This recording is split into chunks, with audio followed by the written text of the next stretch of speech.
Bonjour à tous et à toutes. Ce matin, j'aimerais vous parler d'une eau qui sauve. Ésaïe 12:3. Vous puiserez de l'eau avec joie aux sources du salut. Que nous puissions en cette journée et dans le reste de cette semaine boire autant de fois que nécessaire à cette source d'eau pure, d'eau qui sauve. Ces paroles d'Ésaïe jouaient un rôle important dans un des rites de la fête des tabernacles.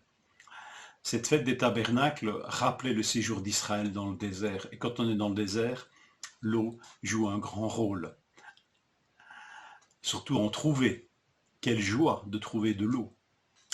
Et au cours de cette fête, on allait en procession puiser de l'eau à la source de Siloé.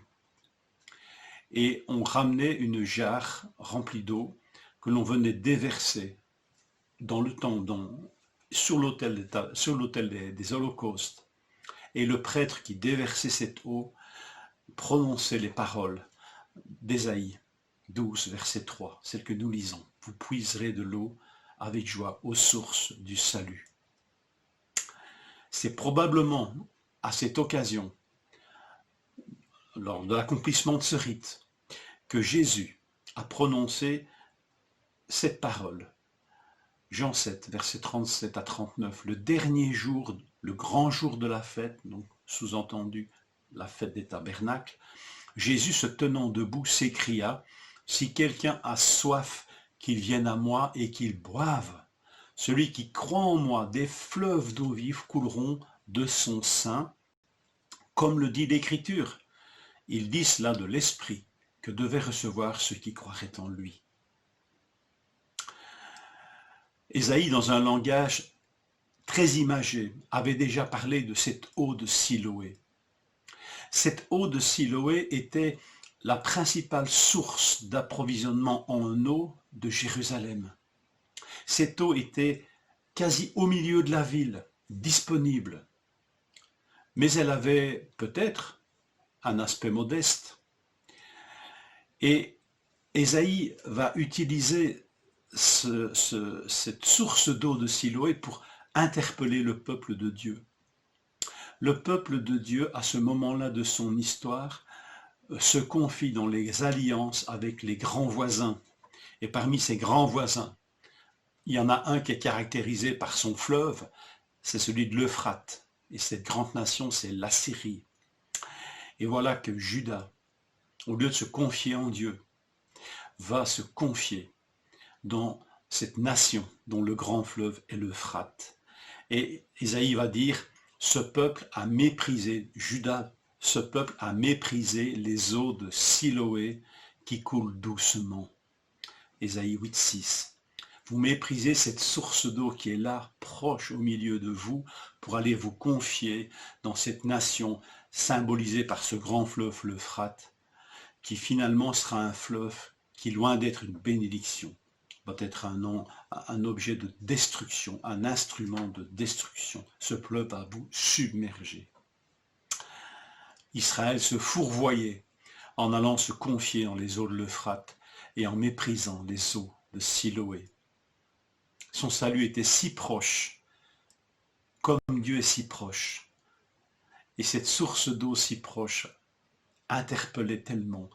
Vous ne vous confiez pas en votre Dieu, qui est pourtant si proche de vous et qui est lui-même une source d'eau vive, une source de vie.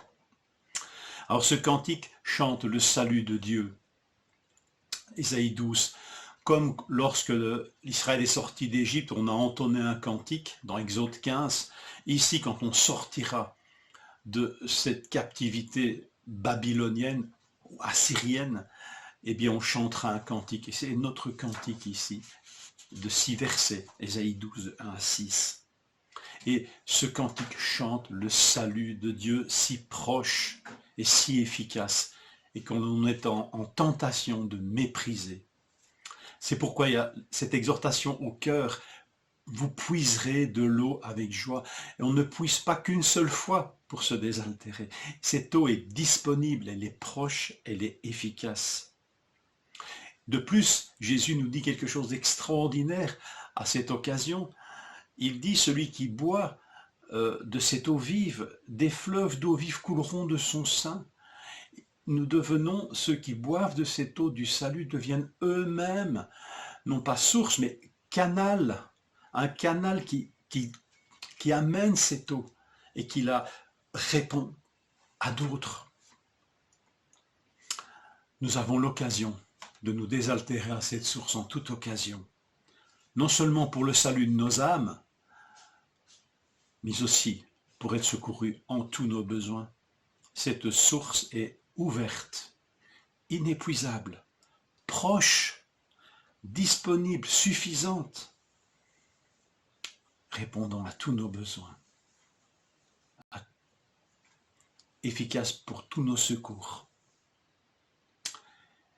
Y boire, c'est aussi devenir en bénédiction pour les autres, qui pourront y boire à leur tour. Pousse des cris de joie et d'allégresse, habitant de Sion, car il est grand au milieu de toi, le Saint d'Israël. Il est grand au milieu de toi, et il fait même encore plus en Jésus-Christ, puisqu'il vient en toi, par l'Esprit Saint. Buvons, goûtons, désaltérons-nous à cette source d'eau pure. Bonne journée à chacun et chacune.